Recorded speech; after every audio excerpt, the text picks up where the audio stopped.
Vous avez donc rendez-vous, ça c'est le rendez-vous important pour vous, ce lundi, avec François Bayrou, le nouveau Premier ministre. Vous y allez, dites-nous dans quel état d'esprit exactement?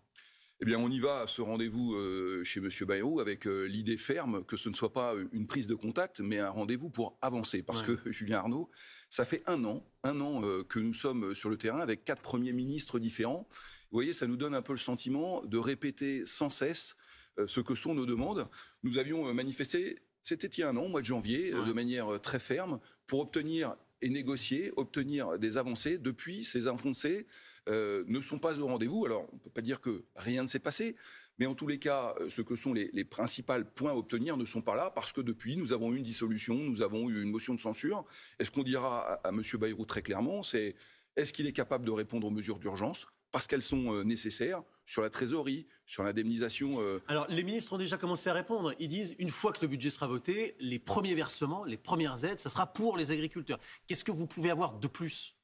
Ben, écoutez, en tous les cas, le message qu'on a besoin de stabilité. Vous savez, pour l'agriculture, mais je crois pour n'importe quel secteur économique de ce pays, quand vous changez de gouvernement tous les quelques mois, vous ne pouvez pas avoir d'avenir, vous ne pouvez pas avoir de stabilité, vous ne pouvez pas avoir de confiance. Et moi, le message, il s'adresse à tous les hommes et les femmes politiques, quel que soit leur parti.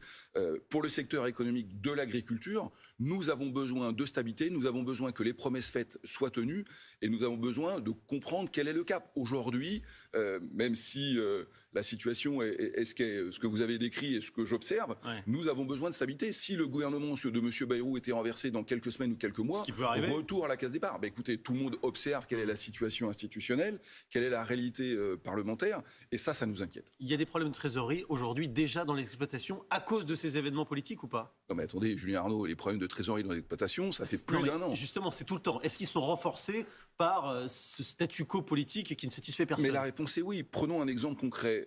Le Premier ministre, M. Barnier, est venu à Cournon d'Auvergne le 4 octobre, annoncer une enveloppe de 75 millions d'euros pour indemniser la fièvre catarrhalovine. Vous savez, cette maladie sanitaire de la langue bleue qui touche les moutons. Eh bien, au moment où je vous parle, la FCO8, qui a été très mortelle dans une partie sud de la France, n'a pas vu le premier euro d'indemnisation versé. On nous dit que ce sera fin janvier. Vous voyez, ça concrètement, ça veut dire qu'entre l'annonce politique et la réalisation concrète, il y a un décalage que les agriculteurs ne comprennent pas et surtout ne supportent pas. Est-ce que vous pensez que François Bayrou peut, dès la déclaration de politique générale, au lendemain de votre rendez-vous, s'engager très fermement là-dessus? Est-ce qu'il le doit? Mais je le souhaite ardemment. Monsieur Bayrou connaît en partie le secteur agricole. En tous les cas, il en a à plusieurs reprises vu les dossiers. Puis il a été lui-même une partie de sa vie proche et agriculteur. Mais ce qu'on souhaite, c'est pas qu'on parle du passé, c'est que monsieur Bayrou nous dise très clairement: oui, je vais m'engager sur les mesures d'urgence. Oui, je vais simplifier la vie des agriculteurs. Écoutez, la chronique que vous venez de faire est assez éclairante. Est-ce qu'à Bruxelles, on est capable, oui ou non, à un moment de dire qu'on va arrêter de se tirer une balle dans le pied? Et puis enfin, il y a tout le volet législatif.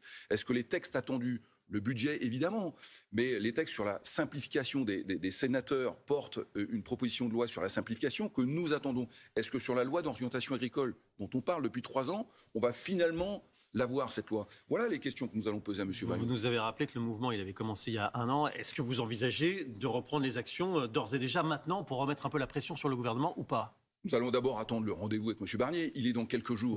Bayrou, pardon. Vous voyez, oui, on s'y perd.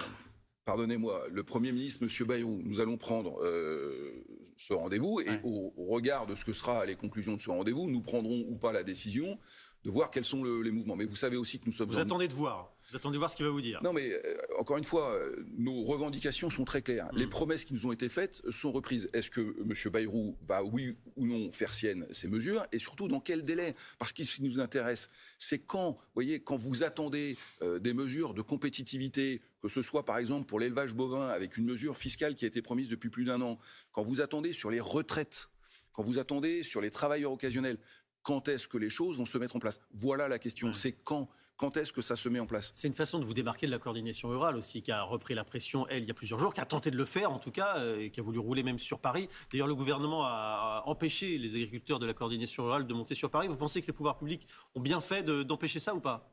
Non mais attendez, il y a 2 sujets concernant la coordination rurale. D'abord, je n'ai pas l'habitude de commenter ce que font les autres, mais il y a la forme. Ils commentent largement ce que vous faites. Oui, mais vous savez, on est aujourd'hui largement leader parce qu'on a montré depuis des années notre sérieux. La coordination rurale, sur la forme, appeler à bloquer Paris et appeler les Français à venir à leur soutien, alors que nous, depuis le début, on dit qu'on n'est pas là pour ennuyer les Français, avec le résultat qui a été observé, je pense que tout le monde a vu le flop. Mais la forme m'intéresse peu, c'est le fond qui m'intéresse. Ce qu'a porté dans ce mouvement la coordination rurale, nous le disons depuis des mois. Simplification. On a besoin que les règles soient simplifiées. On a besoin aussi que les contrôles soient faits aux frontières. Quand j'entends qu'on demande à l'OFB d'aller faire des contrôles aux frontières, je me dis qu'il y a encore un peu de travail à faire dans le syndicat sur l'Office français de la biodiversité, donc ce n'est pas le travail d'aller vérifier. Mais encore une fois, ce qui compte pour nous, c'est de porter cette ambition du goût d'entreprendre en agriculture, de la souveraineté alimentaire française. Au même titre que la chronique précédente, vous voyez bien que si on veut continuer à avoir une alimentation de qualité dans nos assiettes et ne pas continuer à se tirer une balle dans le pied et ne plus marcher sur la tête, on a besoin que des décisions soient prises. Alors justement, des décisions notamment sur les normes, parce qu'on sait que c'est un sujet très important pour vous. Michel Barnier avait avancé sur ce qu'on appelle les surtranspositions, c'est-à-dire en gros, on impose aux agriculteurs français des règles que les autres Européens ne s'imposent pas. Où ça en est là-dessus et est-ce que vous pensez que le nouveau gouvernement ira dans ce sens-là également? Écoutez, on souhaite que ça aille dans ce sens-là, mais là aussi, il nous faut des mesures concrètes et on va en avoir une très prochainement. C'est la question du Mercosur. Vous savez, cet accord de libre-échange qui lie une partie de l'Amérique du Sud à l'Europe, sur laquelle la présidente de la Commission, Mme von der Leyen, s'est engagée. Ouais. Écoutez, pour nous, ça n'est pas acceptable. Non pas parce qu'on ne veut pas continuer à commercer. L'Europe agricole a besoin de continuer à commercer. Mais on ne peut pas le faire avec des règles qui sont des règles distorsives, avec des produits qui sont interdits en Europe et qu'on importerait, avec des règles de production et sans traçabilité. Voilà ce qu'on dit. C'est un cas concret et c'est la responsabilité du président de la République de faire en sorte que cet accord n'entre pas en œuvre. Il s'est exprimé, il a dit la messe n'est pas dite, Emmanuel Macron. Vous lui faites confiance là-dessus ou pas? Écoutez, en tous les cas, c'est de sa responsabilité. Nous, c'est pas la confiance. Vous savez, maintenant, le processus est enclenché. La question, c'est est-ce que nous sommes en capacité de le arrêter? Oui ou non. Et ce rendez-vous, nous l'aurons avant l'été, je pense, parce que c'est le moment où les décisions sont prises. Mais je le redis très clairement, pour nous, il n'en est pas question. Mais pas simplement pour le Mercosur. Sur la question ukrainienne, on a aussi des distorsions de concurrence. On sait que l'Ukraine se bat pour sa territorialité. On a besoin, tout en soutenant ce combat qui est aussi un combat européen, faire en sorte que les produits agricoles n'arrivent pas dans des conditions distorsives. Le salon de l'agriculture commence le 22 février. D'après vous, l'ambiance, elle sera comment? Électrique ou apaisée? Non, mais d'abord, elle sera exigeante, parce qu'on ne peut pas nous faire des promesses et puis ne pas les tenir et ensuite venir caresser le cul des vaches, pardonnez-moi l'expression. Ouais. On a besoin que les choses se concrétisent, on a besoin que la vision soit donnée. Et ce salon, vous savez, c'est un moment important de rencontre avec les Français, c'est un moment de convivialité, c'est un moment de fierté pour les agriculteurs. Nous, on ne veut pas le transformer en champ de bataille, mais on dit très clairement aussi à l'ensemble des politiques que leur responsabilité est engagée et qu'on ne peut pas simplement venir au moment de la fête, on a besoin aussi d'apporter des preuves de son efficacité. Et votre rendez-vous de lundi, à la sortie en tout cas, donnera une idée de l'ambiance qui suivra après, notamment au salon d'agriculture. Merci beaucoup Arnaud Rousseau, en direct dans les cabinets. Arnaud. Merci à tous les